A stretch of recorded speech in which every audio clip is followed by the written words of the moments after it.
Ал енді құрметті ұстаздар, құрметті әріптестер, жалпы Gradescope-қа қатысты сіздермен пайдалы ақпараттармен бөліскім келіп отыр.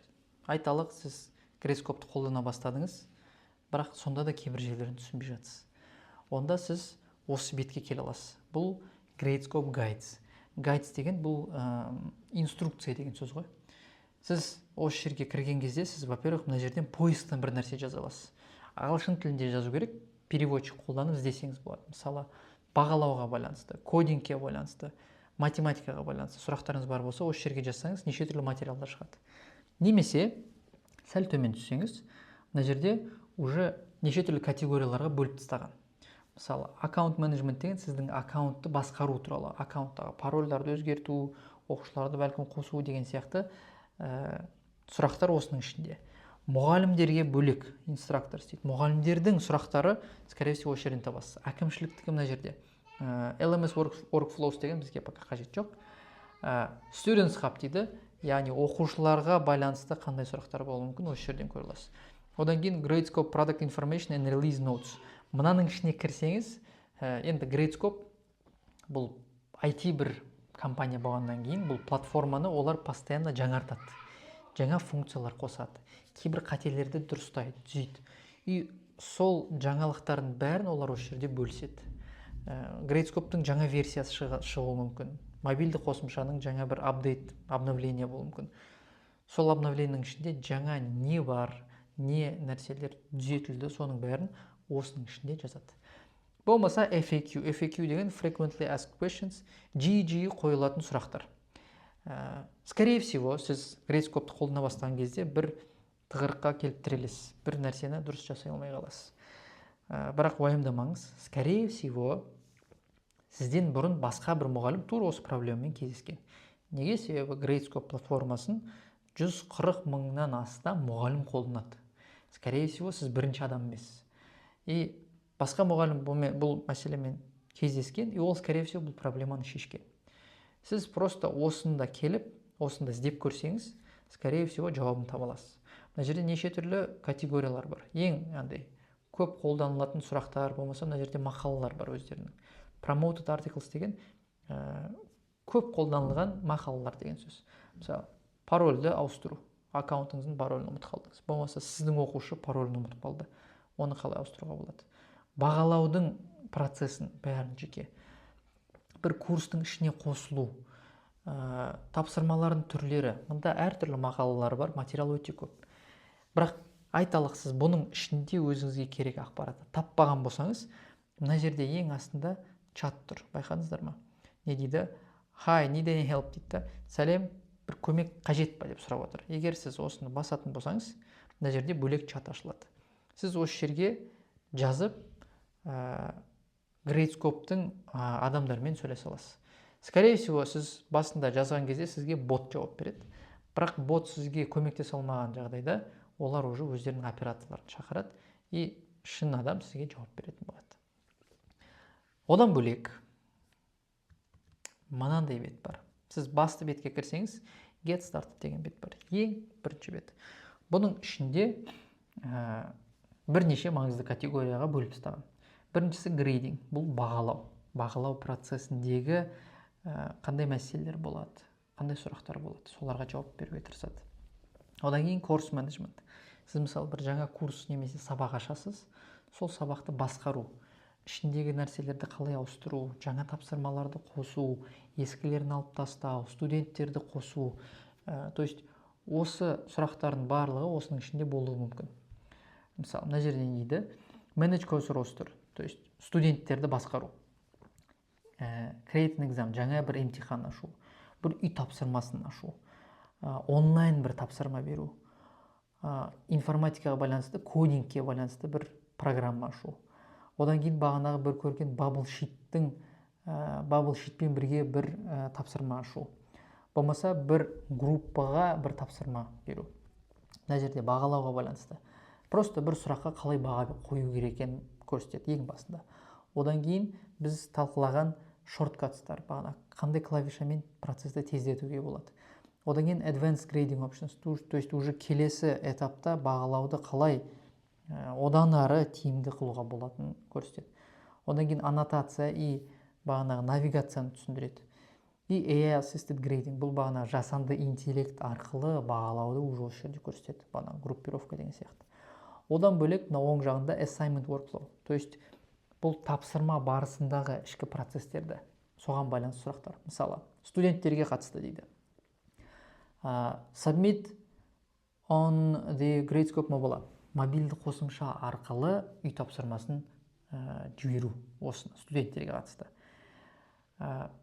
PDF файлдарды веб-сайт арқылы жіберу оқушыларға.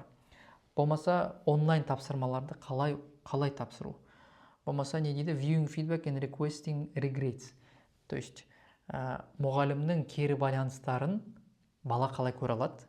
И requesting regrades, то есть сіз запрос жібере алады оқушы мұғалімге. Менің тапсырмамды қайта бір тексеріп көріңізші. Ол жерде бір қате болған болуы мүмкін. Болмаса менде бір сұрақ бар, соны жазады. Мұғалім оны қайттан көруге мүмкіндік бар. То есть бұны курс ашқан кезде мұғалім өзі таңдайды. Егер қайта бағалауға рұқсат берсе, онда оқушыларда сондай мүмкіндік бар. Бірақ бұны өшіріп тастауға да болады. Scan exams, бағанағы емтихандарды қалай сканерлеу, бұны біз айтып өттік. Одан кейін сол скандарды платформаға қалай жүктеу керек.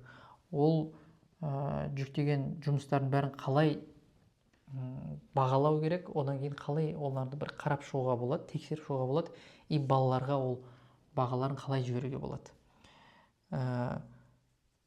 Және де жалпы аналитика, статистиканы қалай көруге болады. Қызығы, осы нәрселердің бәріне олар видеолар түсірген. Мысалы айталық, мен мына жерге бассам, үй тапсырмасын қалай жасау. Сразу мені төмен видеоға лақтырды. Міне, мен ең үстіндемін, былай астыға тұрсам, тура сол тақырыптардың бәрі, әр тақырыпқа бөлек бір видео бар. YouTube-қа түсірілген, и мына жерде тегін тұр. Сіз кез келген видеоны қоса аласыз. Бұл видеолар қысқа. Шамамен 2 минут, 5 минуттық видеолар бар, бірақ қатты ұзақ емес. Кез келген видеоны ашып көре аласыз. Мысалы, мынау 3,5 минут примерно. Мына жерде, мысалы, мен видеоны үлкейттім. Мен дауысын сәл азайтып қойдым, кедергі жасамасын деп. Бірақ, мысалы, видео ағылшынша.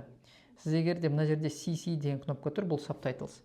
Болмаса, клавиатурадан C деген кнопканы басса, сіз айтылып жатқан нәрселерді текст ретінде көре аласыз. Егер сізге бұл, мысалы, ағылшын тілі қиын болып жатса, сіз бұны аудара аласыз. Мысалы, қараңыз, subtitles, бұл субтитры ағылшын тілінде деп тұр. Сіз мына жерде басқа тілдерге де аударта аласыз. Мысалы, мына жерде опциялар размерін үлкейтіп азайтуға болады. Auto translate дейміз.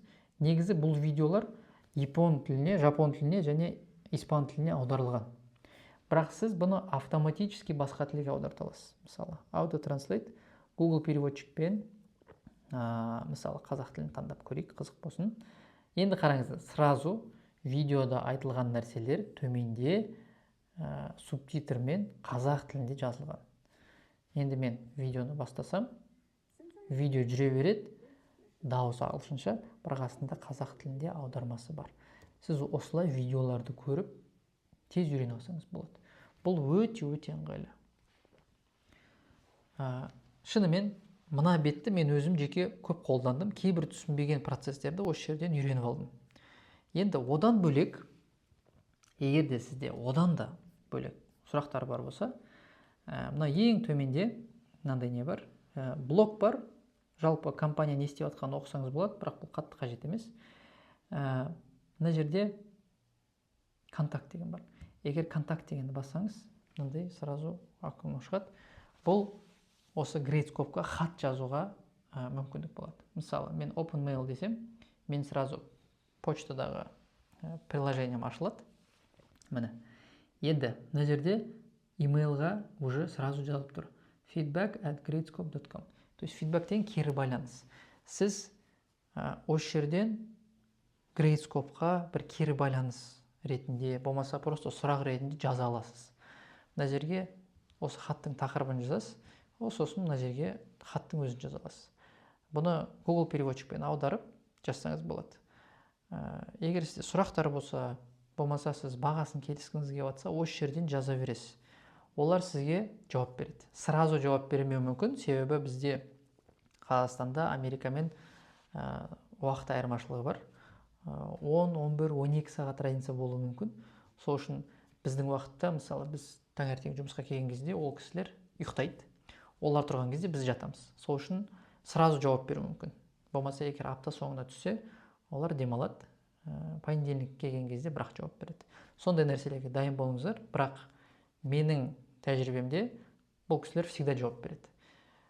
Сіз жазып жібересіз, сұрағыңызды ашық қылып, егер түсінбеген жерлер болса, оны скриншоттап салып жіберсеңіз болады суреттерін, болмаса ссылкаларын қойсаңыз болады. Олар сізге міндетті түрде кері жауап қайтарады. Ол жағынан уайымдамаңыздар. Мен бірақ бұны пока өшіре тұрайын, бұл маған қатты қажет емес.